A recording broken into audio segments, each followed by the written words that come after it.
الحمد لله الذي خلق الإنسان وعلمه البيان وأنزل علينا القرآن هدى للناس وبينات من الهدى والفرقان. أشهد أن لا إله إلا الله وحده لا شريك له وأشهد أن محمدا عبده ورسوله الذي لا نبي بعده المبعوث رحمة للعالمين وليتم مكارم الأخلاق على المسلمين وخاتم النبيين والمرسلين. اللهم فصل وسلم وبارك على سيدنا ومولانا محمد وعلى آله وصحبه ومن تبع سنته إلى يوم القيامة.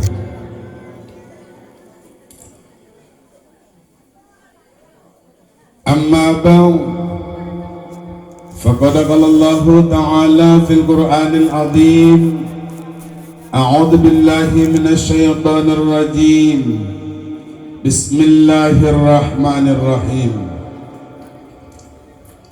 ومن آياته أن خلق لكم من أنفسكم أزواجا لتسكنوا إليها وجعل بينكم مودة ورحمة إن في ذلك لآيات لقوم يتفكرون. ثم قال رسول الله صلى الله عليه وسلم: النكاح سنتي فمن لم يعمل بسنتي فليس مني. صدق الله العظيم وصدق رسوله النبي الكريم ونحن على ذلك من الشاهدين والشاكرين مع الحمد لله رب العالمين. معاشر المسلمين والمسلمات rahimakumullah. Mari kita bersyukur kepada Allah Subhanahu wa ta'ala atas rahmat maupun nikmat yang telah dikaruniakannya kepada kita semua.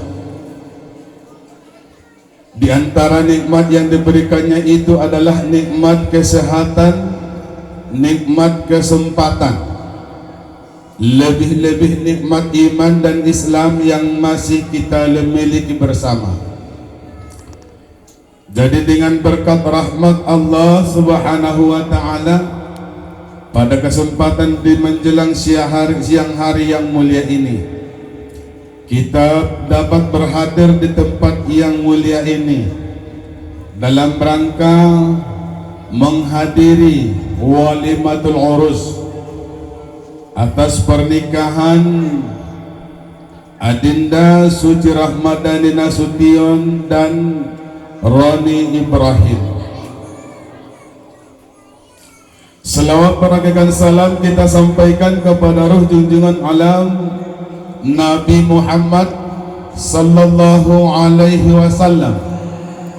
Allahumma salli wa sallim wa barik alaihi.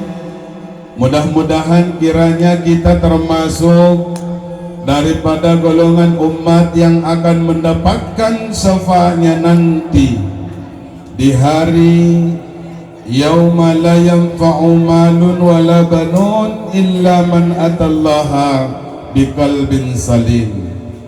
Hari yang tak berguna harta, tak berguna pangkat, tak berguna jabatan dan sebagainya, hanya syafaatnya lah yang sangat-sangat kita harapkan nanti di hari kemudian kelak.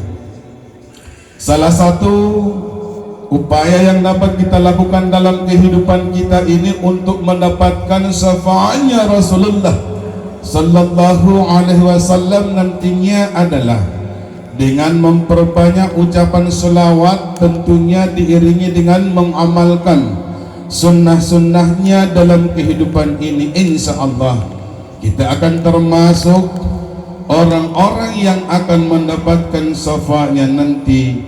Amin, amin ya rabbal alamin. Yang terhormat keluarga mempelai berdua, baik keluarga mempelai perempuan dan mempelai laki-laki. Yang terhormat Hato Bangon Harajaon, alim ulama cerdik pandai, yang tak bisa saya sebutkan satu persatu pada kesempatan di siang hari yang mulia ini.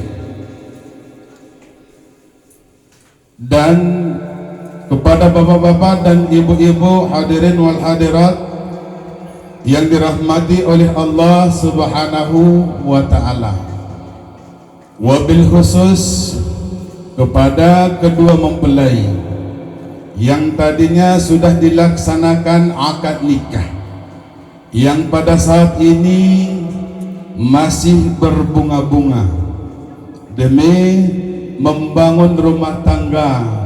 Mudah-mudahan rumah tangga yang sakinah, mawaddah, warahmah, harapan kita tentunya. Amin, amin ya rabbal alamin.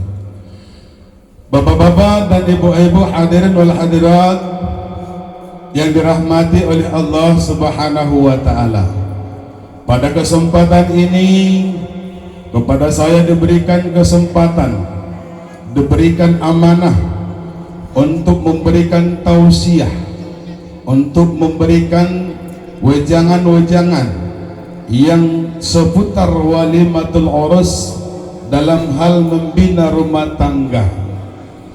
Dalam hal ini berawal daripada firman Allah Subhanahu wa ta'ala yang telah kita bacakan tadi, yang terdapat di dalam surah Ar-Rum ayat 21. Wa min ayatihi an khalaqalakum min anfusikum azwaja litaskunu ilaiha wa ja'ala bainakum mawaddatan wa rahmah inna bi dzalika la ayatin liqaumin yatafakkarun. Dari sinilah kita berawal dalam hal memberikan wejangan-wejangan ataupun nasihat-nasihat kepada kedua mempelai. Bapak-bapak dan ibu-ibu hadirin wal hadirat yang dirahmati oleh Allah Subhanahu wa ta'ala, tentunya yang pertama yang perlu untuk kita lakukan, dan ini adalah memang berlaku juga kepada pengantin baru dan pengantin lama. Bukan hanya pengantin baru saja, akan tetapi pengantin lama juga mendapatkan nanti dalam hal membina rumah tangga. Bapak dan ibu yang dirahmati oleh Allah Subhanahu wa ta'ala, tentunya yang pertama adalah kita berawal daripada niat. Karena bagaimanapun innamal a'malu binniyat wa innamal likulli imri'in ma nawa. Dasarnya adalah niat. Apapun yang kita lakukan itu adalah dasarnya adalah niat. Ibadah apapun yang kita lakukan, agar ibadah yang kita lakukan tersebut bernilai di sisi Allah Subhanahu wa ta'ala, adalah diawali dengan niat yang tulus, tentunya semata-mata hanya untuk mengharapkan keridhaan daripada Allah Subhanahu wa ta'ala. Banyak orang yang melakukan pernikahan itu niatnya hanya yang terbayang di benaknya adalah hanya sebatas diranjang saja. Akan tetapi itu adalah bukan merupakan tujuan semata.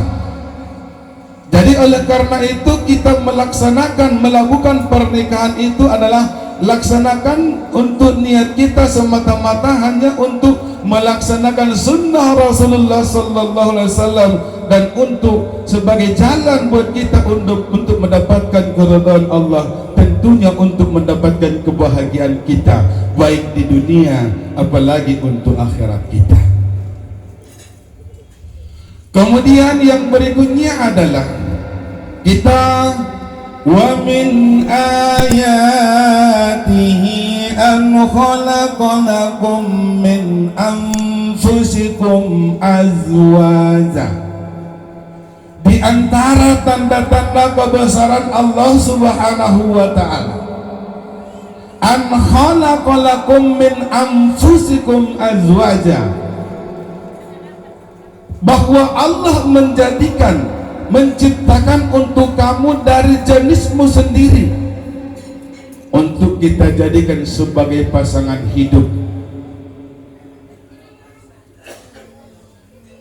Kalau memang kita sadar bahwasanya memang suami itu adalah tanda-tanda kebesaran Allah, istri itu adalah tanda-tanda kebesaran Allah Subhanahu wa ta'ala, tidak ada yang namanya KDRT.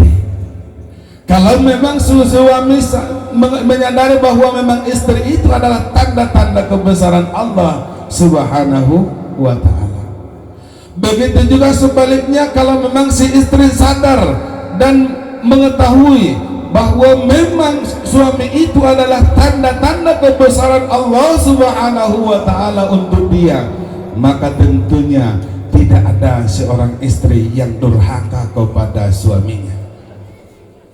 Bapak dan Ibu hadirin wal hadirat yang dirahmati oleh Allah Subhanahu wa ta'ala, inilah yang pertama yang akan kita lakukan. Sadarilah bahwa memang suami ataupun pasangan kita itu adalah merupakan tanda-tanda kebesaran Allah Subhanahu wa ta'ala.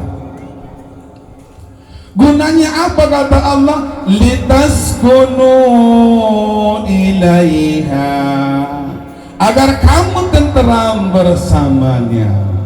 Bagaimana kalau kita supaya tenteram bersama dengan pasangan kita? Tentunya kita harus menyadari bahwasanya memang itulah yang sudah Allah tetapkan buat kita, yang sudah Allah tetapkan di Lauh Mahfuz, bahwa memang inilah pasangan saya. Kalau memang itu kita sadari bahwa memang pasangan yang kita miliki saat-saat yang sekarang ini adalah merupakan yang sudah Allah tetapkan kepada kita di Lauh Mahfuz, maka tidak ada pasangan suami istri yang melirik ke kanan dan ke kiri. Tentunya dia tidak akan melihat tetangganya, tidak akan melihat orang lain, tidak akan membanding-bandingkan pasangannya dengan orang lain. Kadang-kadang Babu, disinilah salah satu yang menyebabkan terjadinya perselisihan, pertengkaran dalam keluarga. Dia membandingkan pasangannya dengan pasangan orang lain. Pasangannya mungkin barangkali adalah memang ditakdirkan oleh Allah Subhanahu wa ta'ala seorang yang gemuk, maka syukurilah kegemukan pasangan kita, memang itulah sudah menjadi takdir Allah buat kita. Jangan kita banding-bandingkan dengan orang lain. Kalau memang kita banding-bandingkan dengan orang lain, maka tentunya yang hadir, yang lahir di dalam diri kita, maka muncullah akan kekurangan kecintaan kita kepada pasangan kita.